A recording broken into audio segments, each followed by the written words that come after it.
Hello guys, চলে এসেছি নতুন একটা ভিডিও নিয়ে। আর আজকে আমি তোমাদেরকে এই কেকটা ডেকোরেশন করে দেখাবো। আগের দিন আমি দেখিয়েছিলাম এই কেকটা আমি কিভাবে বানিয়েছি, আর এটা আমার অর্ডারের কেক ছিল। তো এটা আজকে কিভাবে ফিলিং করি সেটাই তোমাদের কাছে শেয়ার করব। তো আমি এখানে প্রথমে এক কাপের থেকে একটু কম ক্রিম নিয়েছি, হুইপড ক্রিম। আর এটাকে ফার্স্টে আমি 1 নম্বর স্পিডে প্রথমে একটু বিট করেছি, তারপরে ফুল স্পিডে লাস্টে বিট করে নিয়েছিলাম। তো সবার প্রথমে আমাদেরকে ক্রিমটা বিট করে নিতে হবে। আর আমি ক্রিমটা স্টিপ পিক্স করে নেব, তারপরে ডেকোরেশন শুরু করব। তো আমার ক্রিমটা মোটামুটি হয়ে গেছে কমপ্লিট। এবার আমি তোমাদের দেখাই কিভাবে আমি কেকটা বানাই।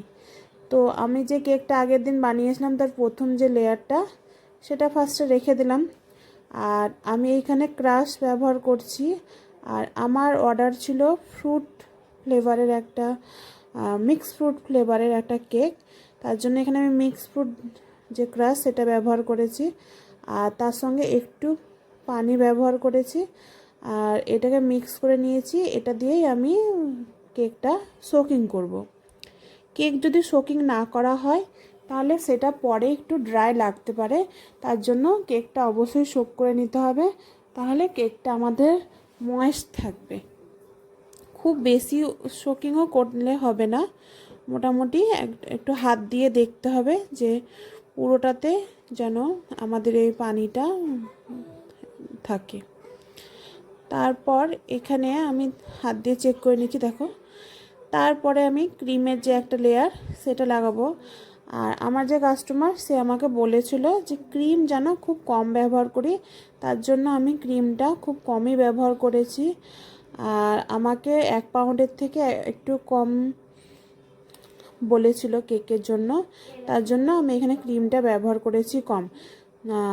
আর কাস্টমারের ডিমান্ডই ছিল কম ক্রিম দিয়ে যেন কেকটা বানাই আমি। তারপর যে ক্রাশটা সেটা ব্যবহার করছি, ক্রাশের ফিলিং। আর ফিলিংটা অ্যাড করার পর একটা চামচে করে ফিলিংটা চারিদিকে ছড়িয়ে নিচ্ছি। আর তারপরে আমি যে কেকের আর একটা লেয়ার সেটা দিয়ে দিচ্ছি। তারপর আবার সেম প্রসেসে সোকিং করব। তারপর সোকিং করে নিয়ে আবার এর ওপরে আমি ক্রিম লাগাবো।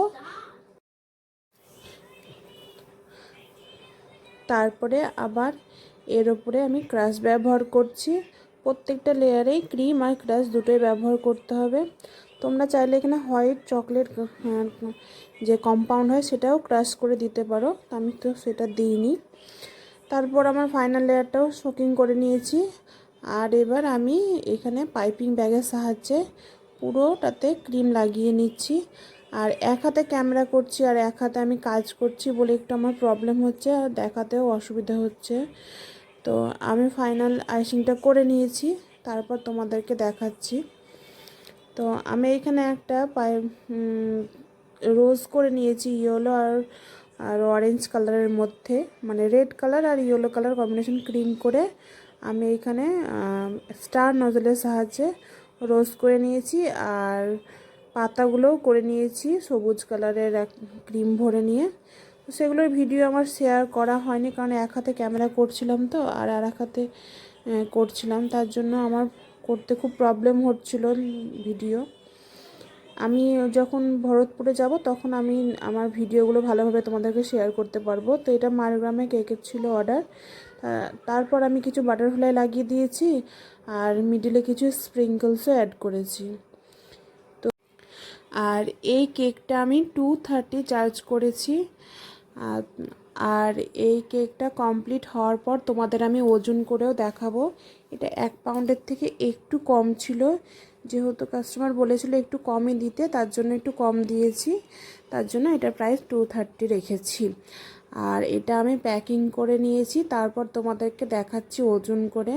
তো প্যাকেজিংয়ের মাইনাস করলেও 150 গ্রাম যদি বাদও দিই, তো এটার ওয়েট দাঁড়াবে, এখানে টোটাল ওয়েট হচ্ছে 526 গ্রাম, মাইনাস করে দিলেও এখানে 150 গ্রাম, প্রায় 390 গ্রাম মতো আমার হয়েছিল মোটামুটি কেকটা। তো চলো দেখা হচ্ছে নেক্সট।